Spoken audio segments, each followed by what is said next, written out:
dowladda hoose ee degmada Tani Laascaanood ayaa hirgelisay dugsiga farsamada oo ay ka faa'iideysan doonaan bulshada ku nool magaalada Tani Laascaanood. Dugsigan hirgelintiisa waxaa gacan weyn ka qaatay ururka dowladaha hoose ee Algasal. Munaasabadda lagu daahfurayay dugsigan waxaa goobjoog ahaa duqa degmada, xogayaha fulinta dowladda hoose, gudoomiyaha waxbarashada ee gobolka Sool iyo gudoomiyaha ururka haweenka gobolka Sool ee Now. ugu horeyn waxaa hadalka hibafurka munaasabadda qaatay gudoomiyaha waxbarashada Daahir Maxamed Axmed waxaanu ka warbixiyay muhiimadda uu dugsigani u leeyahay gobolkani Sool. bay noo tahay in ay dowladdii hoose ee degmadeenu mashruuci labaad ee waxbarasho ee ay ku tallaabsatay inuu yahay. mashruuci kan ka horeeyay aan daahfuray wuxuu ahaa harqaanka, dharkarinta iyo xinnaha. iskuulkaasina wuu shaqeeyaa. kanna maanta waa fayskii labaad. gurigan waa kiro hadda, laakiin waxaa loo hagaajinayaa iskuul ummaddu dad bulshadu leedahay oo ay wadaa dowladda hoose ee degmada Laascaanood.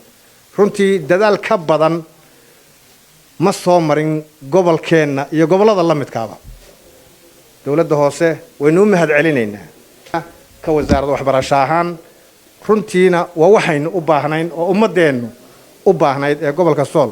waxa loo baahan yahay oo quraka haween ahaan waliba in aynu dhiiri gelino in aynu wixii aynu aad barataan aan halka laga harin. qaran waxaan mahadcelinayaa maayirka degmada Laascaanood Cabdicasiis Xuseen ee inoo hirgeliyay haddaynu haweenka nahay goobtan iyo goobo kale oo ku yaala magaalada. geestooda duqa degmada Cabdicasiis Xuseen Maxamed iyo xogayaha fulinta dowladda hoose ayaa kula dardaarmay ardadan oo ah kuwii ugu horeeyay ee si rasmi ah loogu bilaabo dugsigani inay ka faa'iideystaan waxbarashada taal dugsigan oo ah mid anfici doonta degmada iyo guud ahaan gobolka. kolley waxa farxad noo ah in maanta halkan aan ku daafurno muddo 2 bilood gudahooda dugsigii labaad ee farsamada gacanta. waxaa noo tahay farxad gaara. kolley taas waxay muujinaysaa maamulka dowladda hoose iyo golaha deegaanka isku duuban inay siyaasadoodu tahay in muxuu ahaa dadweynaha magaalada Laascaanood degan ama deegaanka inay isku filaansho gaaraan. labada dugsi ee farsamada gacantuna wax weyn bay ku soo kordhin doonaan degmada Laascaanood iyo magaalada Laascaanood oo runtii baahi gaar ah u qabtay farsamada gacanta. halkan gurigan maanta waa kiro. haddii la haydmo 2 bilood soo socota haddii la haydmo dhismo rasmiya oo aynu leenahay oo labaad oo farsamada gacanta inuu guuri doona haddii la hayd nasiibka nagu simo 2 bilood gudahood.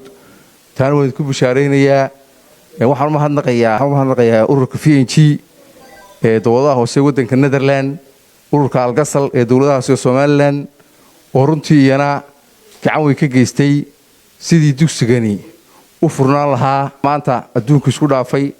marka waxaan kula dardaarmayaa inaad xiisadaha joogta u timaadaan, inayna maalin la tegin, maalin la iska joogin, si joogto ah muddada uu socdo aad uga faa'iideystaan.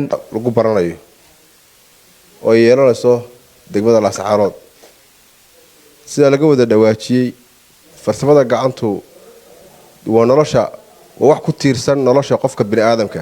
halka dhamaysataan waxa laga yaabaa muddo kooban inaad ku jirtaan halkan.